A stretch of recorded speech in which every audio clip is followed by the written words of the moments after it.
कहते हैं लोग सब आया ना। श्री श्री बृहद भागवतामृतम प्रथम खंड सप्तम अध्याय चल रहा हमारा, पूर्ण अंतिम अध्याय है। अभी ग्रंथ समाप्ति की ओर है। तो इसमें कल कृष्ण बता रहे थे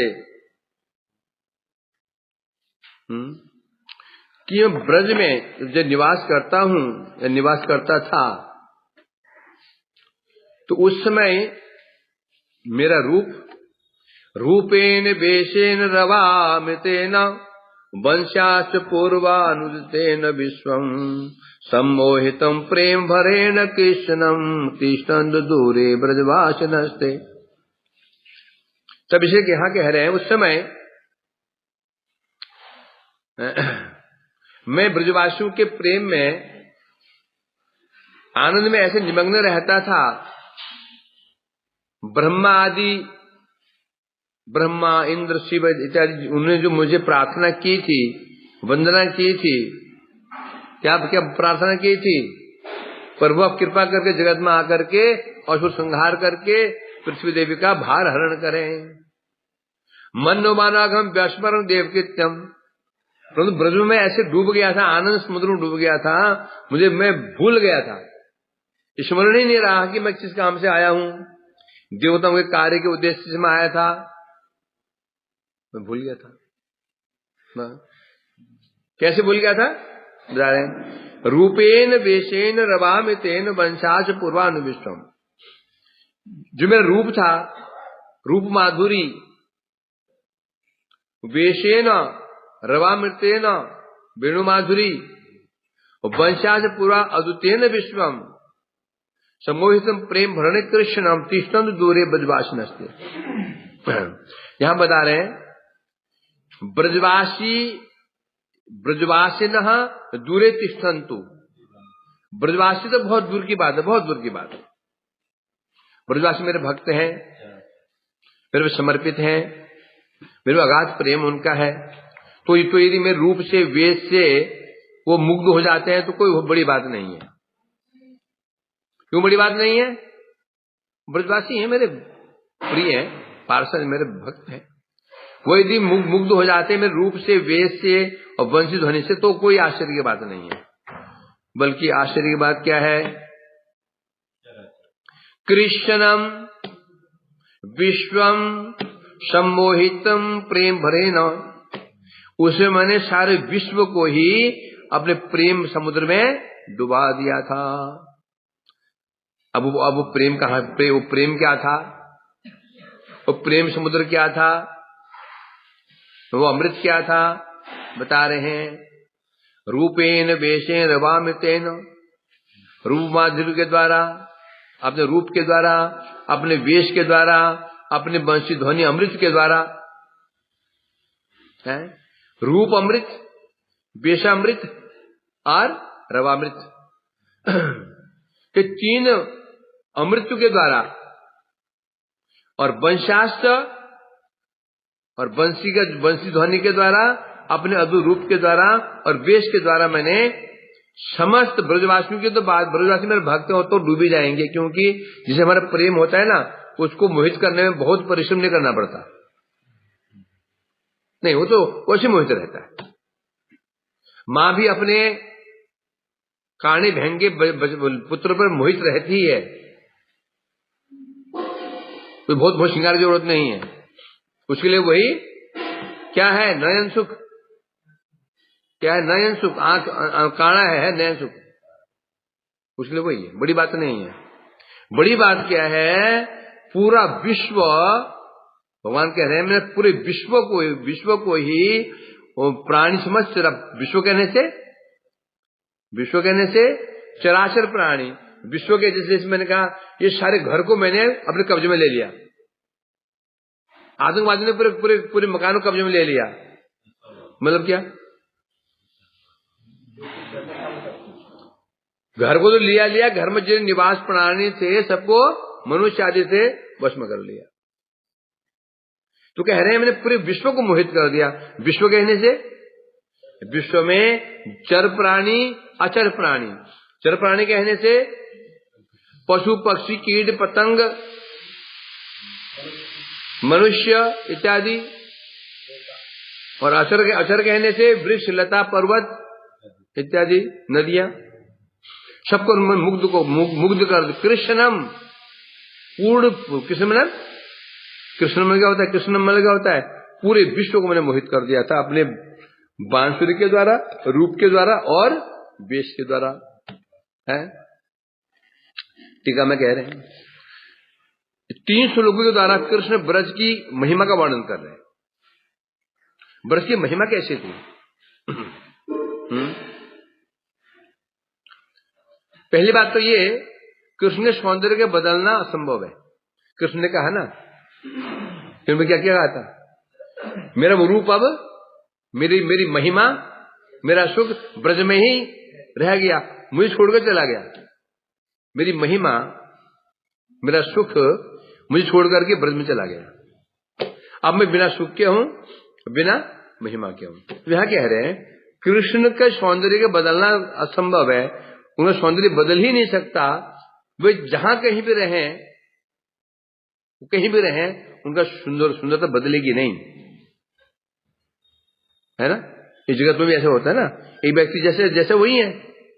यदि भी काल काफी बदल जाता है, एक ही समय में वो व्यक्ति सौंदर्य होने पर भी वह सौंदर्य बदलता तो नहीं है, परंतु न बदलने पर भी स्थान का प्रभाव तो पड़ता ही है ना? ये घर में जैसे छोटे बच्चे होते हैं ना, घर में जिनने वो चंचल होते हैं, नटखट होते हैं, और जब जाते हैं वहां पर रिश्तेदारी में, लोग बोलते हैं कितना भोला भाला बच्चा है। मां भोला भाला बच्चा, ये भोला भाला है, ये भोला भाला है। सब जीना हराम कर देता है और चुपचाप बैठा हो शांति। लोग बोलते कितना भोला भाला बच्चा है। बोलते ये भाई खेलता है, खेलता बिलता नहीं क्या, कोई बातचीत नहीं करता। वो आता ना वो विनोद की बच्ची, से वो किसी बात करती है इधर, छोटी बच्ची चुपचाप, और जब दिखा मैंने उसके पीछे से खूब मटर कैसे करती है बच्ची छोटी, है ना? एक जो इसलिए कहते हैं कृष्ण का सौंदर्य बदल तो नहीं सकता। तो ऐसे क्यों कह रहे हैं? वो अनुताप के कारण कह रहे हैं। अर्थात मैंने ब्रज में अपूर्व रूप, क्या रूप था? वरहापीणम नटवर बपू कर्ण्यो कार्य कारण विभ्रत दास कनक कपेश वैजंती च माला रंध्रान वेणु, ये स्वरूप कैसा था? मेरे मस्तक पर, मेरे शीश पर मोर मुकुट था, कानों में नव गुंजा आदि के आभूषण थे। नवीन गुंजा फल होता है, गुंजा फल के कुंडल गोल गोल छल्ले बना के कानों में पहन लिए हैं। और वो क्या था? और मनोहर वेश, गले में वैजंती माला, नटवर वेश, अद्भुत वेश था। और उस वेश, मनोहर वेश, और उस पर भी बंसी ध्वनि, एक तो परम सुंदर वेश, उस पर मोर मुकुट है, गले वैजंती माला है, कानों में कनेर का फूल है, और स्वरूप कांति कैसी है? मेघ के समान नील कांति, श्याम कांति है। उस पर भी एक और माधुरी, क्या है? वेणु, अधर पर वेणु है, वेणु वादन, वेणु रव, वेणु ध्वनि है। इस प्रकार से बता रहे हैं ये सब अमृत, एक अमृत नहीं है। रूपामृत, विषामृत और बंसी ध्वनि अमृत। श्याम श्री मधुर्यस्य मधुर कैस्वरूप अत्यद्भुतम क्रीड़ा यस्य मधुनी एकादश अक्षर क्रिया माघवी विलोकनांग बचसा भंगी दिय बपू रूप मधुत भूषण आदि च मधु व्यामोहित कंगन। तुम गाते हो ना छोड़ो को, रूप अधरम मधुरम और वीरेंद्र ठाकुर उनका श्लोक है, उसका अनुवाद ही और बल्लभाचार्य ने लिखा है। जो कीर्तन है ना, किसका है? अधर्म मधुरम, बल्लभाचार्य जी का। तो उन्होंने उसी कर्णामृत का श्लोक का अनुवाद किया है। श्याम श्री मधुर्यस्य, जिनका श्याम वर्ण अति मधु है, मधुम कैशोर अत्यद्भुतम, उनका जो अद्भुत कैशोर स्वरूप, कैशोर वायु आयु है, अति अद्भुत है। किरण जैसे मधुनी, जिनकी किरणाएं मधु है। एकादशी क्रिया, उनके समझ इंद्रियों की क्रियाएं ही मधु है। माधवी जैसे विलोकांग, जिनको विलोकन ही अवलोकन ही मधु है। वचसा भंगी यदि वपु मधु, जिनके बोलने की जो वचन भंगी है वो मधु है। रूपंग मधु, रूप मधु है। अच्छा भूषण आदि च मधु, आभूषण मधु है। तो जहां इतने मधु हो, कंग व्यामोहित न। अरे कौन है जो मोहित होए बिना बच सकता है? ये देखो होता क्या ना, किसी को संगीत प्यारा होता है, किसी को रूप प्यारा होता है, किसी खेल प्रिय होते हैं ना। एक व्यक्ति में रूप भी नहीं है और संगीत भी नहीं जानता, परंतु अच्छा क्रिकेटर है, अच्छा प्लेयर है, लोग मुग्ध होते इसके प्रति है। कोई खेल भी नहीं जानता सुंदर, तो मुग्ध हो जाते हैं। कोई खेल नहीं जानता सुंदर भी नहीं, वो संगीतज्ञ है बड़ा सुंदर बदसूरत है, तो उसको मुग्ध हो जाते हैं। कोई व्यक्ति में खेल भी नहीं जानता है, रूप भी नहीं जानता है, और वचन भंगी इतने सुंदर है, बोलने ढंग इतना सुंदर है कि लोग मुग्ध हो जाते हैं। अब ये तो एक में है। अब ये सब किसी एक में हो, एक व्यक्ति में हो, तो बताओ क्या होगा? अर्थात वो क्या बन गया? और मेगा मार्ट, क्या बोलते हैं, मेगा मार्ट बाजार बन गया। क्या बन गया बोलते ना, क्या लिखा था मेगा मार्ट? क्या होता है? हाँ, वो मॉल है, मॉल दुकान नहीं है, वो मॉल है।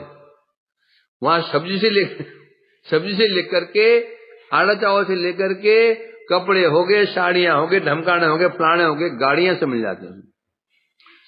तो कृष्ण का शरीर कैसा है? और मेगा मार्ट है, सबकी इच्छित वस्तु वहां पर विराजमान। तुम बोलो मुग्ध कौन नहीं होगा? कौन मुग्ध नहीं होगा?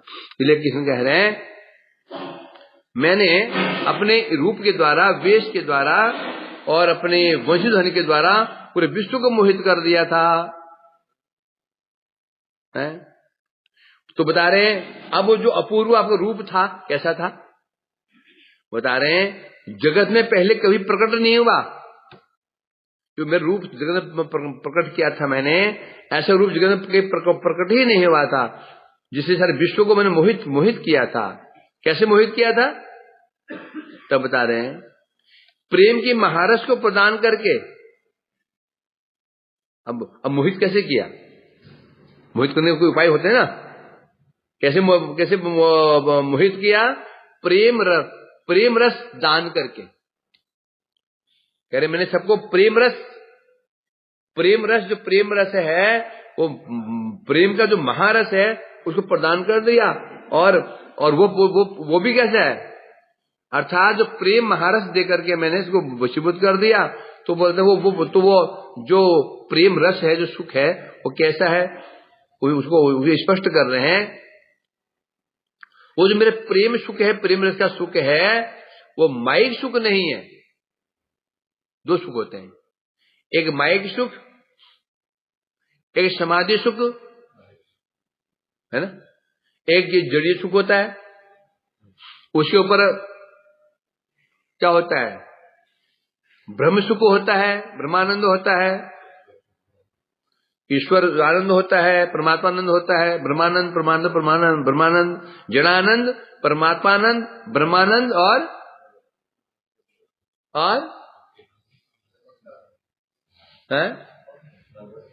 प्रेमानंद। तो जड़ियानंद जो हम जगत में देख रहे हैं, क्या है ये? जड़ानंद। अभी है, अभी नहीं है, क्षण क्षण में नहीं है। यहां से आरंभ करके पूरा ब्रह्मा जी बोलता ये जड़ आनंद है। इसके ऊपर ब्रह्मानंद, मुक्ति का सुख, उसके ऊपर फिर प्रेमानंद। तो ये कह रहे हैं अब जो प्रेमानंद भगवान ने कह रहे हैं, मैंने जो उनको जो प्रेम आनंद प्रदान किया, वो प्रेमानंद जो प्रेम सुख था, जो आनंद था, वो माइक सुख की भांति नहीं था। या समाधि सुख, जो योगी लोग जो समाधि हो जाते हैं ना, एक तो होता माइक सुख, जो हम ये रसगुल्ले में जो सुख में रसगुल्ले में हो गया, तुम जाते हो ना वहां टिकिया पकौड़ी में, गोलगप्पे में जो सुख होता है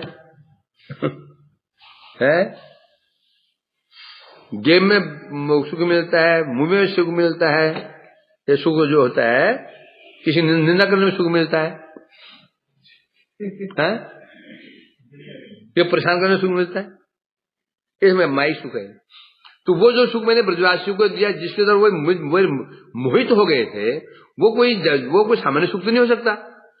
उस सुख को प्राप्त करके पूरा विश्व मुक्त हो गया था। जब पूरा विश्व मुक्त हो गया था, वो सुख जड़ीय नहीं होती। जड़ीय क्यों नहीं हो सकता? क्योंकि सब उदाहरण दो, एक अरबपति व्यक्ति है, वह चकाचक खाने वाला आदमी है। अब मैं उसको क्या रसगुल्ले देकर क्या मैं उसको आनंद दे सकता हूं? दे सकता हूं? हीरा रेस्टोरेंट में या ताज रेस्टोरेंट में उसको इन्विटेशन देकर मैं पसंद कर सकता हूं उसको, है ना? क्यों नहीं कर सकता? वो तो रोज ही खाता है, उसको कौन सी नई बात है? उसको मैं कोई गाड़ी दे दूं 10-12 लाख की, अरबपति है, क्या खुश हो सकता? क्या मैं संतुष्ट कर सकता हूं? नहीं कर सकता हूं। तो यदि ये जो जिस सुख के द्वारा भगवान ने दिया, सुख दिया, संपूर्ण विश्व को मुक्त कर दिया, तो निश्चित वो सुख कोई सामान्य सुख नहीं था।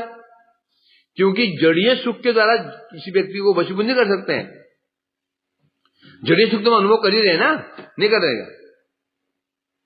जड़ीय सुख अनुभव कर रहे हैं, एक से बढ़िया सुख अनुभव कर रहे हैं, एक से बढ़िया सुख अनुभव कर रहे हैं। तो इसका मतलब क्या हुआ? वो जड़ीय सुख नहीं था। अब बोले तो समाधि सुख था क्या? नहीं। तो समाधि सुख होता तो जो जोगी लोग क्यों मुक्त हो जाते? नहीं समझ में आता है क्या? जब तक अपने से उन्नत रस प्राप्त ना हो जाए तो मुक्त होगा ही नहीं। तो योगी लोग मुक्त हो गए थे। पूरे भूमन बहु योगी नो तद गतिम गता। हे प्रभु, बहुत से योगी ऐसे हैं जिन्होंने अपना सब कर्म आपको अर्पण करके अनायास आपको प्राप्त कर ले। योगी लोग, योगी मुक्त हो गए। तो क्या तो ब्रह्मानंद, सुखदेव जैसे ब्रह्मानंदी वो मुक्त हो गए। इसलिए कृष्ण कह रहे जो मैंने ब्रजवासियों को प्रेम रस प्रदान किया, जो सुख प्रदान किया, वो ना तो माइक सुख था, ना वो समाधि सुख था, ना ब्रह्म सुख था। यदि होता तो मुक्त नहीं होते। इसका मतलब वो जो सुख था किसी जगत में, वो क्या था? अर्थात दुर्लभ था ही नहीं ऐसा सुख। इसलिए कहते हैं वो जो सुख था माइक सुख नहीं था, समाधि सुख नहीं था, बल्कि ब्रह्मानंद से भी अधिक। माइक सुख, समाधि सुख, ब्रह्मानंद सुख। ब्रह्मानंद के सुख का अनुभव कौन करते हैं? निर्विशेष मायावादी, हम ब्रह्मास्मि। तो ये बता रहे हैं इसके जैसा नहीं था, इससे कई गुना अधिक श्रेष्ठ था। उस प्रेम सुख को केवल ब्रजवासियों ने ही अनुभव किया। वो जो प्रेम सुख है, वो जो प्रेम सुख कृष्ण का है, उसको आस्वादन कौन किया? आस्वादन करने के लिए क्या होना चाहिए? अनुराग होना चाहिए। और वो अनुराग ब्रजवासियों में था। भगवान का जो प्रेम है, उसका आस्वादन के लिए क्या पात्र क्या चाहिए? अनुराग चाहिए। अनुराग है तो पान करोगे। अरे ये तो भगवत भक्ति रस है। जड़ रस को पान करने के लिए भी, आस्वादन के लिए भी अनुराग चाहिए। यदि आपका अनुराग मौसमी जूस से नहीं है तो आस्वादन कर पाओगे? अब मौसमी जूस अच्छा लगता नहीं, जो दे दिया आपको, अब मन मार के पी रहे हैं, तो क्या होना चाहिए? अनुराग होना।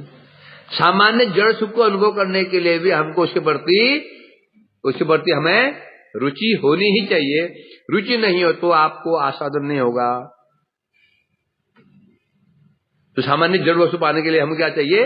एक हमको योग्यता चाहिए। क्या योग्यता चाहिए? उस वस्तु के, उस रस के प्रति हमारा रुचि होनी चाहिए। है मोबाइल अच्छा है, मोबाइल दे दिया 1 लाख का, वो मोबाइल में रुचि उसकी नहीं है, मोबाइल रुचि उसकी नहीं है, उन्हें पटक दिया कोने में, ले लो, हो गया।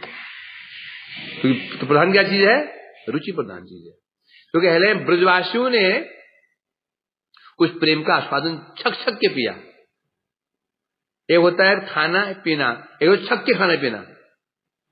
मतलब लंगर छक्को जी, तो होता है लंगर छक्को जी, छक्को नहीं होता है, छक छक के खाना, गले फूस के। तो ब्रजवासियों ने कैसे पान किया? रस का पान ने किया, छक्का उसको प्रेम भरेण है, इस बता रहे हैं। तो ब्रजवासियों ने ही अनुराग पूर्वक निरंतर रसास्वादन में निपुण, क्योंकि रस को पान करने की भी क्या चाहिए? एक तो रुचि होनी चाहिए और निपुणता भी चाहिए। आपको पसंद है जूस, आपको निपुणता पता नहीं, निपुण आपको निपुण नहीं पीने में, तो गया और आओ देखना था, गट पी गए उसको। अरे उसमें वो पाइप लगाओ, क्या होता है उसको, एक्स्ट्रा लगाओ, फिर एसी कमरे में बैठो आराम से, हैं हाथ में मोबाइल चल रहा हो, 2 दोस्त आसपास में हो, और गप मारते हुए एक सूप लिया, सिर्फ फिरक दिया, फिर एक लिया, और हाँ ही करते करते तब मजा आएगा। देखो वही प्लेट बाहर ढाबे में मिलती है 100 रुपए की, और होटल में क्यों? वही तो है, एसी चल रहे हैं, सब टीवी चल रहा है, वो टेलीविजन चलता है, और वहां पर एसी चल रहा है, इसका खर्चा हो गया बस। और ये आस्वादन हो, ये उसका अच्छा, ये टीवी तरीका कर उस आस्वादन को बढ़ा रहा है। ये तो होता क्या होता है? तो इसलिए कह रहे हैं, तो जो ब्रज रस है, जो प्रेम है कृष्ण का, उसको पान करने के लिए 2 योग्यताएं बताई गई है जो ब्रजवासियों में थी। एक थी उनका अनुराग, दूसरा निपुणता। उन्हें पता है इस रस को कैसे पान किया जाता है। राधे जी जानती हैं कैसे पान करना है इसको। आओ दिखाना था, घट पी गए नहीं, कृष्ण आना चाहते हैं, उनको दूर भगा रहे हैं, दूर जाओ, दूर चले, उनको मान करके बैठ गई हैं। मान क्यों कर रही है? राधे मान क्यों कर रही है?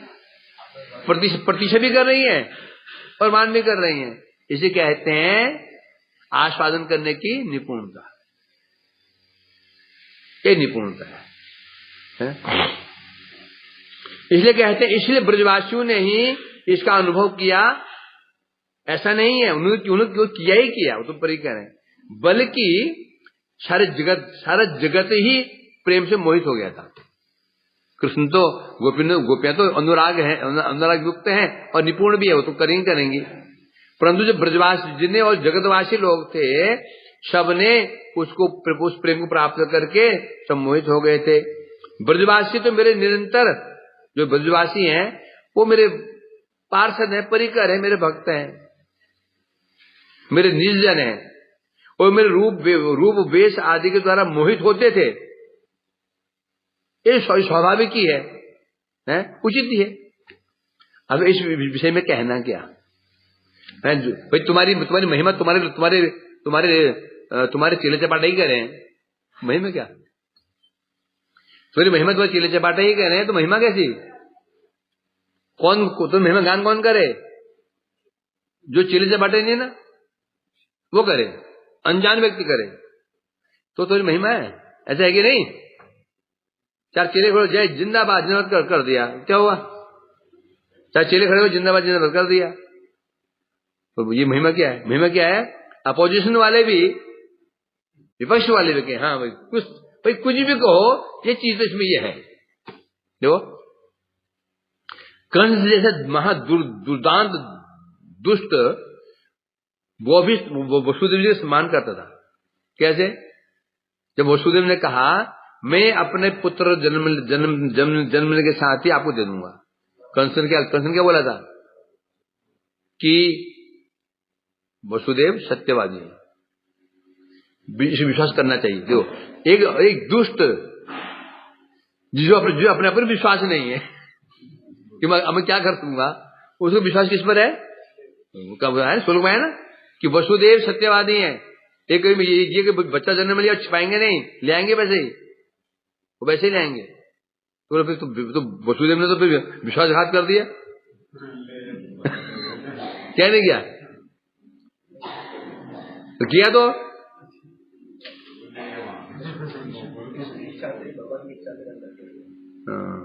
क्योंकि धर्म की भी धर्म तभी है, भगवान का आदेश पालन ही धर्म है।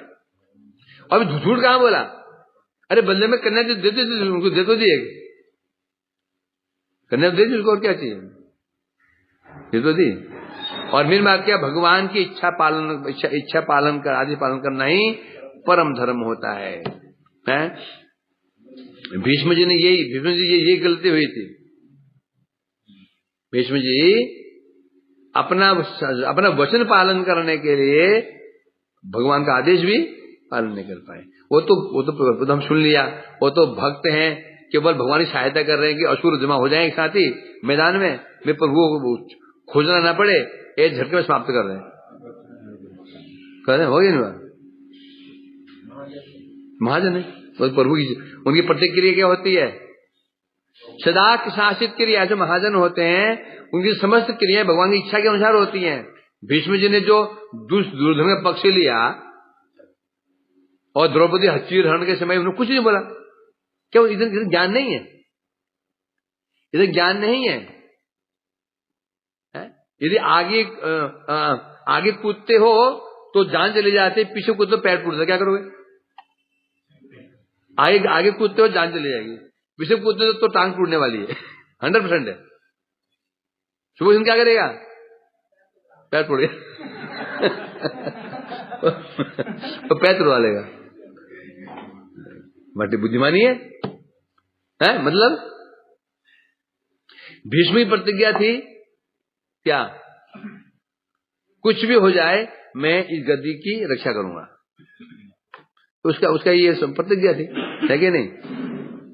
अब यहां पर द्रौपदी की जब लज्जा हरण हो रही थी, नंबर 1 कुलवधू, उस पर एक स्त्री। अब स्त्री का यदि मान भंग हो जाता है, अभी ये अपने वचन में सफल भी हो जाते हैं, जो ये बड़ा पाप हो गया, ये उनके सामने बड़ा अनर्थ हो गया, पाप हो गया। अब अधिक हानिकारक कौन ये है कि वो है? वचन टूट जाता, क्या मिलता उसको? थोड़ा बहुत। अब थोड़ी जगत में उनका अपयश कह जाता, अपयश, अरे ये भी ऐसे ही है।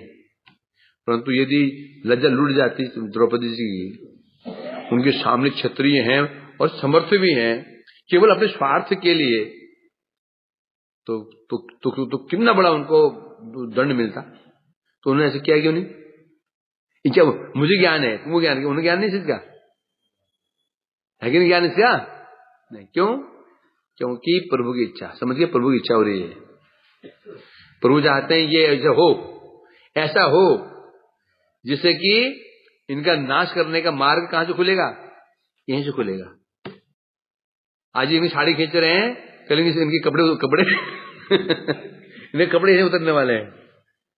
जब साड़ी खोल दी, साड़ी खींची ना, तो यहां सूचना मिल गई इनके कपड़े उतरने वाले सबके। वही हुआ। कहां हुआ? विराट युद्ध में, विराट युद्ध में होता ना, अकेले कृष्ण अर्जुन अकेले गए, तो कपड़े नंगा करके छोड़ दिया।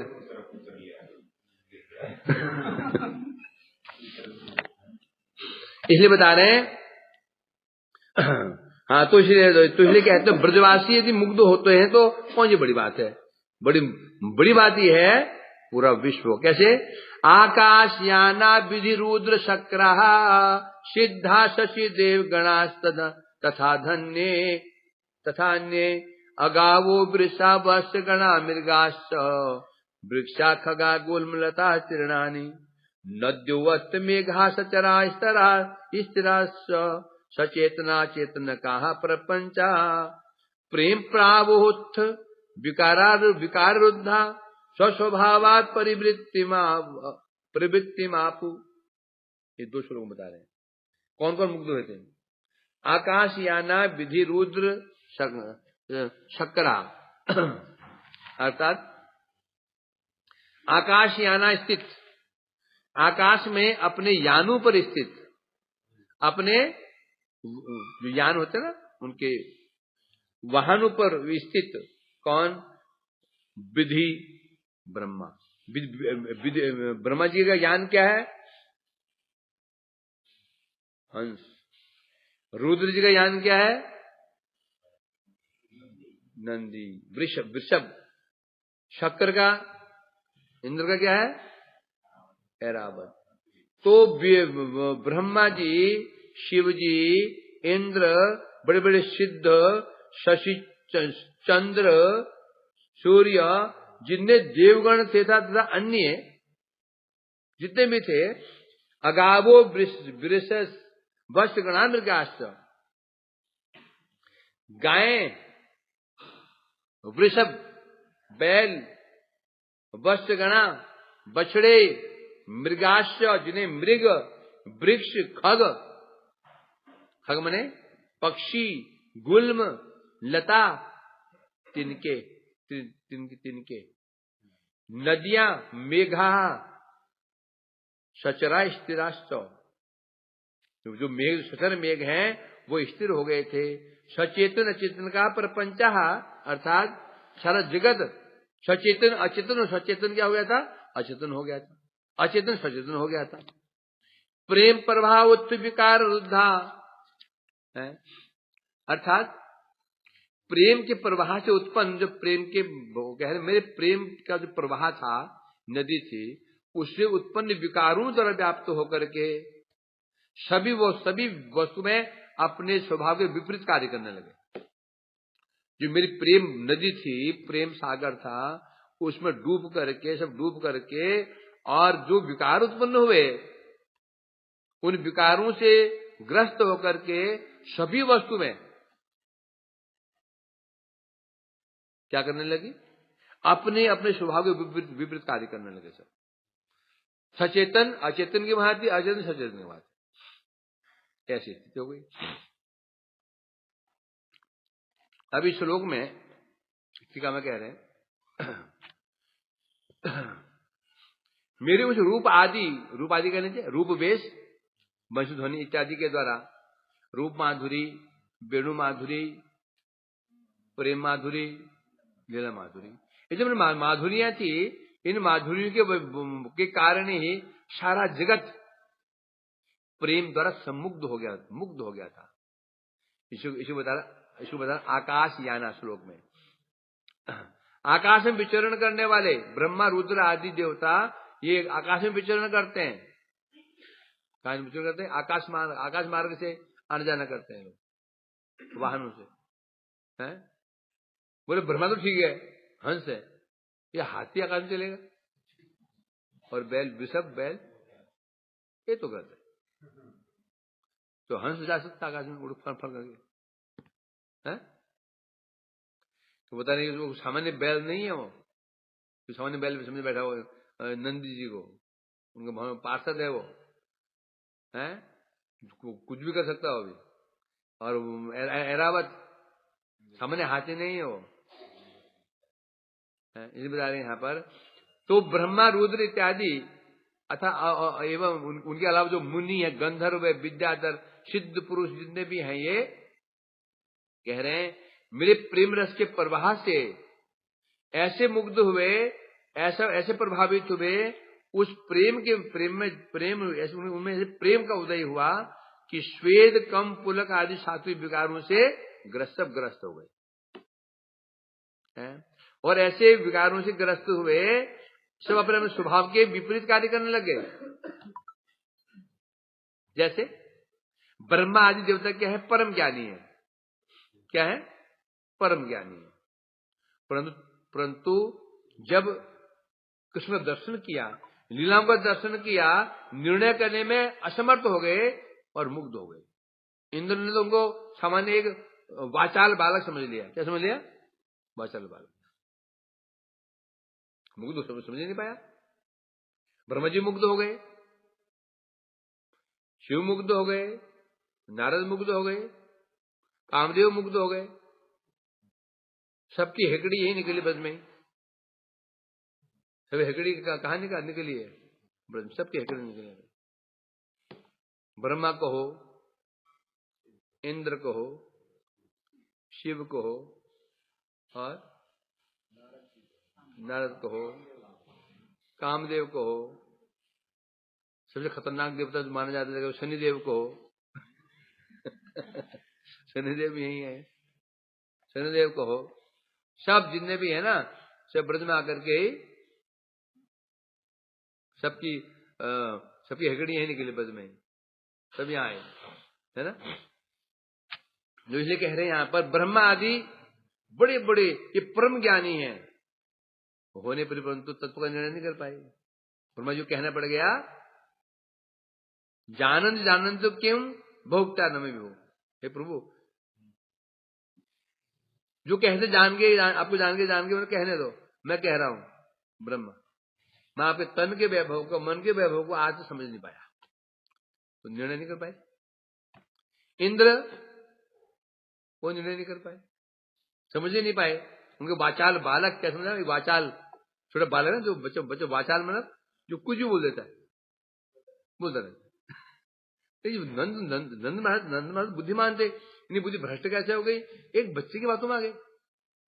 बच्चे ने कह दिया और उन्होंने ऐसे मान लिया, फिर पूजा बंद कर दी और वाचाल बहुत गाली बकी इंद्र ने। यदि देवी सरस्वती ने उनका अर्थ बदल दिया। तो इसलिए कह रहे हैं, तो सब असमर्थ हो गए थे तत्व निर्णय करने में।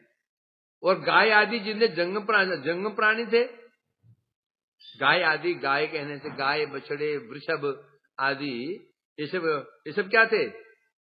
उसमें हिरण हो गए, मृग हो गए, ये सब क्या थे? ये क्या है? ये जंगम प्राणी है, जंगम प्राणी। परंतु प्राणी है ना, स्वभावतः कैसे हैं? अज्ञानी है।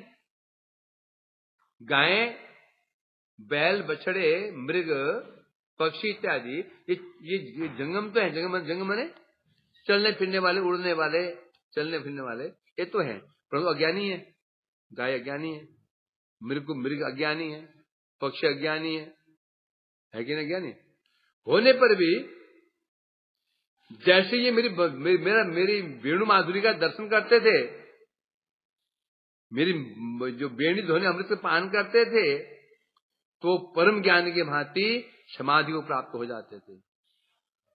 वता मुनियो बिहगा बनस्पिन कृष्णे उदितम कलवेन्दु गीतम आरुह्य दुर्भुजान रुचिर परवालान श्रीमंती मिल दिशा विगतान्य वाच। गोपियां कह रही हैं, गोपियां देखा कि कुछ पक्षी वृक्ष बैठे हुए हैं, और देखा वृक्षों में बैठे हुए चुपचाप। तो एक गोपी से कह रहे हैं, ये वताम अम्ब, अम्ब ने मां, आश्चर्य, कोई मां। स्त्री मुझे क्या निकलता है, और पुरुष मुझे बाबा क्या बोलते, बाबा क्या दृश्य है, तो क्या निकलता है? तो मुझे क्या निकलता है? आनंद। बाबरे बाप, बाबरे बाप क्या दृश्य है, नेचुरल निकलता है बाबरे बाप। और लड़कियों से कोई मां स्वाभाविक होता है, ये स्वाभाविक है, ये है ना। अब कोई सौभाग्य होना हो, हा कृष्ण ये नहीं निकलेगा। मोस्टली मां या बाबा, या फिर उरी, कोई उसे भी गिरा हुआ आदमी उरी, और उसी प्रति है ही नहीं। तो पता चले प्रेम का है इसका। माता में प्रेम है तो वही माँ, लड़की अपनी माँ के होते ही। और बच्चों में क्या निकलता है? बाप रे बाप। और जो इधर का ना उधर का, अरे बाबा, अरे अरे अरे अरे देख देख अरे अरे अरे ना। तो यहाँ गोपियां कह रही हैं वताम्ब अम्ब हेमा उमा, कितना आश्चर्य की बात है। बिहगा बनस्मिन बुनियो बिहगा बनस्मिन, इस वृंदावन में जो ये वृक्ष में जो ये पक्षी बैठे हुए हैं, विहग मन क्या होता है? विहमने आकाश, गमने का जो आकाश में उड़ने वाले उसे विहगा कहते हैं। विहग मन होता है आकाश। तो आकाश में उड़ने वाले हैं जो पक्षी है ना, ये पक्षी नहीं है। मुनियो बिहगा बनस्मिन, वृंदावन में जो वृक्ष में जो पक्षी बैठे हुए हैं ये मुनि है। एक गोपी ने कहा क्या बात करती हो, मुनि है? मुनि क्यों बोल रही हो? तब बता रहे मुनि के लक्षण क्या होते हैं। आरूह्य दुर्म भुजान, जो वेद की ऋचाओं इत्यादि का आश्रय ग्रहण किए रहते हैं। मुनि लोग क्या करते हैं? वेद का आश्रय, वेद की ऋचाओं का, मंत्रों का आश्रय, उनका आश्रय ग्रहण करके करते ना, उनमें डूबे रहते हैं। तो ये वृक्ष की डाली क्या है? मानो वेद की ऋचाएं है, और ये पक्षी बैठे हैं उसके ऊपर। और मुनि कैसे रहते हैं? आंख बंद, मुंह बंद, षड्वंती मिलित दशा। और देखो ये आंख, और ये क्या कर रही हैं? इनका आंखें बंद है। विगतान्य वाचा, और पक्षी विषय क्या रहती है? वो चू चू वो चैसे करता रहता है, वो चुप रहता ही नहीं है पक्षी। और पक्षी ना फुदकते रहते हैं यहां से वहां। एक मिनट के लिए शांत बैठ, कोई पक्षी शांत 1 मिनट के लिए बैठ जाए, 1 मिनट के लिए यहाँ पर, वो रेयर केस होता है। बहुत चंचल होते हैं और चैसे करने वाले होते हैं। और देखो तो ये कैसे बैठे हैं? ऐसे बैठे हैं, और कैसे बैठे हैं? मिलित दृशा, आंखें बंद कर रखी हैं। श्रीमंती, और सुन रहे हैं। क्या सुन रहे हैं? वेणु ध्वनि सुन रहे हैं। और कैसे सुन रहे हैं? मानो वेणु ध्वनि न होकर क्या वेद की ऋचाएं, मंत्र हो, मंत्र सुन रहे हैं, आंख बंद। और विगतान्य वाचा, अन्य बात में कुछ भी नहीं बोल रहे हैं, मुख बंद, चौंच बंद है, आंख बंद है। तो ये समझ समाधि में है। तो ये लक्षण किसके हैं? मुनियों के। ये कह रही है मुनि थोड़ी, ये इसको सामान्य पक्षी नहीं, कौन है? मुनि। अब देखो हुआ ना। अब पक्षी का जो स्वभाव था चंचलता और चहचहाना, दोनों स्वभाव बदल गया। बदल नहीं मजा। तो कैसे बैठ रही है? अचेतन के भांति स्थिर होकर बैठे हुए। जो पक्षी कभी स्थिर रह नहीं सकते हैं, वो स्थिर होकर चुपचाप शांत होकर बैठ रहे हैं, आंख बंद कर रखा है। तो ये कहते हैं ये कौन है? अर्थात तो क्या दिखाई पड़ा? उस प्रेम रस का पान करके, वो यहां कौन सा प्रेम रस? वेणु माधुरी। जो वेणु माधुरी है उसका पान करके इनकी ये स्थिति हो गई है। तो इसलिए कह रहे हैं यहां पर गायें आई। गावस्त कृष्ण निर्गत वेणु गीतम पीयूष मुत्तभित कर्ण पुटे पिबंत शावो अनुस्वाभिनवम। शावो नहीं मिलित शावो अनुस्वाभिनवम। क्या है? नहीं शावो अनुस्वाभिनवम दो। अर्थात अभी पता चल जाएगा तो अर्थ आएगा। गावस्त कृष्ण निर्गत वेणु गीतम, कृष्ण निर्गत वेणु गीतम, कृष्ण के वेणु से निर्गत बाहर निकलने में जो वेणु ध्वनि है उसको पान करके गावस्त उत्तभित जो गाय घास चर रही थी, जो घास मुख में थी तो मुख में ही रह गई, चबाना भूल गई। उत्तभूत कर्णपुट, कर्ण कान रूपी दोनों को उत्तभित नियम होता है। तो गाय को पुकारो ना तो गाय सुनती है, कान खड़ा कर देती है। गाय को पुकारते हो तुम, तो गाय क्या करती, कान खड़े कर लेती है। तो अपने कान में भी दोनों को खड़ा कर लिया, और कृष्ण मुख से जो वेणु, जो अमृत निकल रहा है उसका पिबंती, उधर पान कर रही है। शावो अनुस्वाभिनवम, स्वाभि अनुस्वाभिनवम। और बछड़े क्या कर रहे हैं, उनके मुंह में थन था, स्तन गाय का, और थन मुख में था, और मुख में रह गया, दूध पीना भूल गए। अब गाय के थन से अब बोले, अब परंतु दूध, थन से दूध निकलता जा रहा है। अब लोग दूध के निकल, चूसेंगे दूध क्यों निकल जाएगा? जब बछड़े थन को चूसते दूध निकलता है, जब उन्हें चूसना बंद कर दिया तो दूध क्यों निकल रहा है? क्यों निकल रहा है? क्योंकि कृष्ण की वेणु ध्वनि को श्रवण करके गाय के हृदय में वात्सल्य उत्पन्न हो गया। वात्सल्य उत्पन्न होता है ना, फिर अपना दूध झरता है, अपना दूध झरता, वात्सल्य उत्पन्न हो जाए तो है। तो धीरे मालिनी देवी वृद्धा थी, वात्सल्य जन्मा, वो उमड़ा, नित्यानंद की बढ़ती, दूध उमड़ाया। जब देवकी देवी जब वृद्धावस्था प्राप्त हो चुकी थी, जब पुत्र पास में आए, 6 पुत्र, दूध उमड़ाया। तो यहां पर हो क्या रहा है, बछड़े के मुंह थन है, वो चूसना भूल चुके हैं, परंतु दूध क्यों झर रहा है? क्योंकि वो वेणु ध्वनि को श्रवण करके वो गायों के हृदय में वात्सल्य उमड़ाया है, तो वह दूध झरा जा रहा है। बछड़े वो गटकना भूल रहे हैं, वो सारे यहां से कोरों से निकल जमीन गीली हो रही है। हाँ। और क्या कर रहे हैं कृष्ण, बछड़े क्या कर रहे हैं, मुख में तो दूध है और दृष्टि कहां पर है? कृष्ण दर्शन करके उनकी रूप माधुरी को अपने हृदय में ले जा रहे हैं, अपने हृदय में ले जाकर के उसको, अब हृदय में ले जाने के क्या परिणाम हुआ? असुर प्रवाहित हो रहे हैं। गाय के भी असुर प्रवाहित हो रहे हैं, अब बछड़ों के असुर प्रवाहित हो रहे हैं।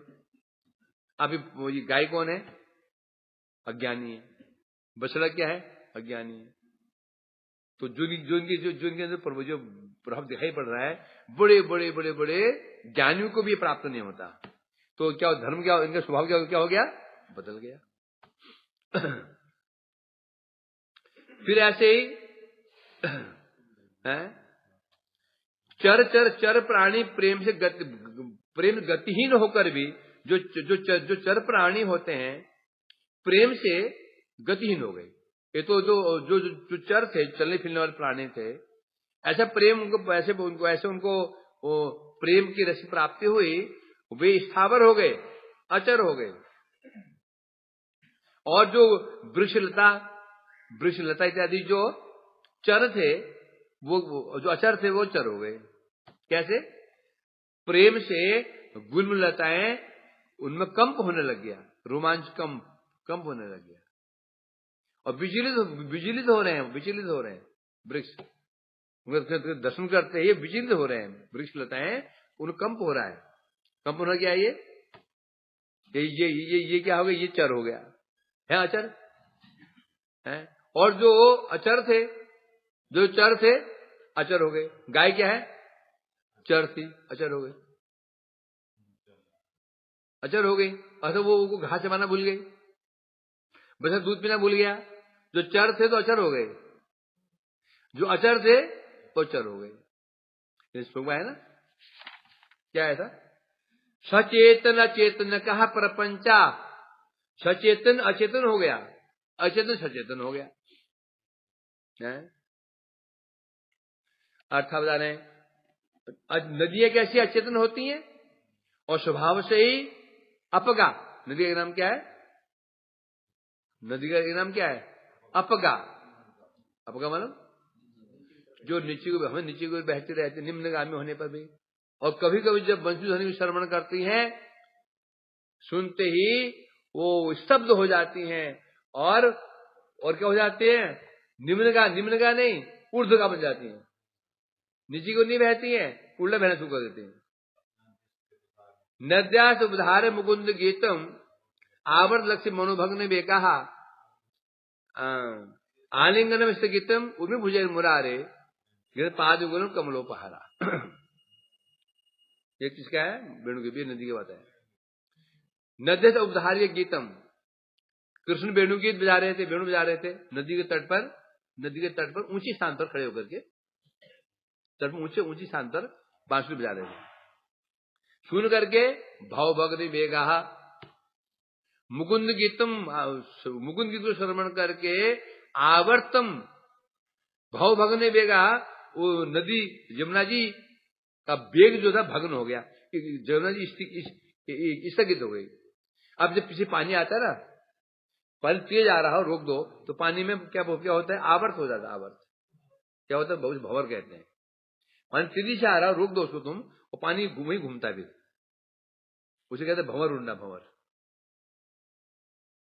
और भंवर इतने खतरनाक होते हैं, बड़े बड़े जहाज घुस जाते हैं जमीन में, इतने खतरनाक हो, नीचे ले जाते हैं। तो अब क्या हुआ? यमुना जी प्रवाहित हो रही थी, बांसुरी ध्वनि श्रवण किया, यमुना जी प्रेम में आविष्ट हो गई और चलना भूल गई। पानी बढ़ा जा रहा है, अब पानी वही घूमे जा रहा है, होते पानी जल बढ़ रहा है, उसमें भंवर उठ रहे हैं। आलिंगनम पूर्वी मुझे मुरारे, यमुना जी देखा मेरे प्रभु आए हैं, प्रणाम करना चाहिए, कि प्रणाम से काम थोड़ी चलता है, पुष्प है ना, पुष्प भी चाहिए। जब यमुना जी बड़ी होते होते बगल में जो हरद थे, हरदों में तालाब हरद थे, उनमें जो कमल से, कमल को ले लिया। उर्मी में होता है लहरें, उर्मी लहरें होते हैं। अपने लहरू भी भुजाओं में उन फूल को ले करके, पुजारी फूल कैसे चलाता है? ऐसा है? हमें तो पुजारी होगा, वो ऐसे हिलाते रहते हैं। कौन है वो? ऐसे कर देना ऐसे। तो यमुना जी हाथों में लेकर के, तरंग रूपी भुजाओं में फूल लेकर के ऊर्ध्वगामी ऊपर क्यों बढ़ रही है? कृष्ण कहां पे है? ऊपर है। जाते जाते जाते जाते फूल को चढ़ा दिया। घृणाति पादुगुलम कमलोपहारा, उनकी चरणों में कमल उपहार दे दिया,